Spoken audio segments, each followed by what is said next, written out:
BLM Kerala, Tamil Nadu, Pondicherry.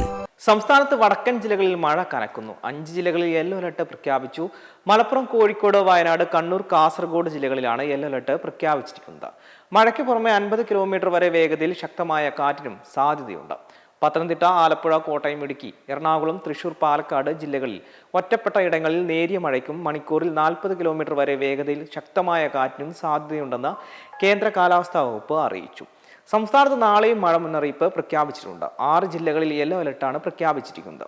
Alappuzha, Kottayam, Ernakulam, Kozhikode, Kannur, Kasaragod ജില്ലകളിലാണ് yellow alert പ്രഖ്യാപിച്ചിരിക്കുന്നത്.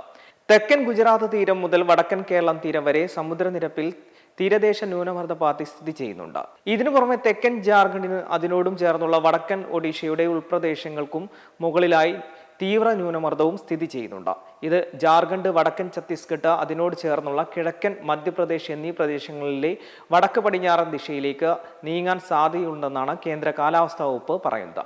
ഇതിന്റെ പശ്ചാത്തലത്തിൽ ജൂലൈ 10 വരെ കേരളം, മാഹി എന്നിവിടങ്ങളിൽ നേരിയ ഇടത്തരം മഴയ്ക്ക് സാധ്യതയുണ്ടെന്നും കേന്ദ്ര കാലാവസ്ഥാ വകുപ്പ് അറിയിച്ചു. അതിനിടെ തൃശൂർ, മലപ്പുറം, കോഴിക്കോട്, കണ്ണൂർ, കാസർഗോഡ് ജില്ലകളിൽ ഉയർന്ന തിരമാല ജാഗ്രതാ നിർദ്ദേശവും പുറപ്പെടുവിച്ചിട്ടുണ്ട്. തൃശൂർ ആറ്റുപുറം മുതൽ കൊടുങ്ങല്ലൂർ വരെ, മലപ്പുറം കടലുണ്ടി നഗരം മുതൽ പാലപ്പെട്ടി വരെ, കോഴിക്കോട് ചുവമ്പാല മുതൽ രാമനാട്ടുകര വരെ, കണ്ണൂർ, കാസർഗോഡ് വളപട്ടണം മുതൽ ന്യൂമാഹി വരെയും, കുഞ്ചത്തൂർ മുതൽ കോട്ടക്കുന്ന് വരെയും ജില്ലകളിലെ തീരങ്ങളിൽ നാളെ 11:30 വരെ 2:09 മുതൽ 3:05 മീറ്റർ വരെ ഉയർന്ന തിരമാലയ്ക്കും കടലാക്രമണത്തിനും സാധ്യതയുണ്ടെന്ന് ദേശീയ സമുദ്ര സ്ഥിതി പഠന ഗവേഷണ കേന്ദ്രം അറിയിച്ചു. ഈ പ്രദേശങ്ങളിലെ മത്സ്യത്തൊഴിലാളികളും തീരദേശവാസികളും പ്രത്യേക ജാഗ്രത പാലിക്കണമെന്നും നിർദ്ദേശമുണ്ട്. മെമ്പർമാരുടെ നിക്ഷേപങ്ങൾക്ക് ഉയർന്ന ലാഭവിഹിതം നൽകുന്ന കേന്ദ്ര സർക്കാർ സഹകരണ registered society Bharat Lajna multi state housing cooperative society limited.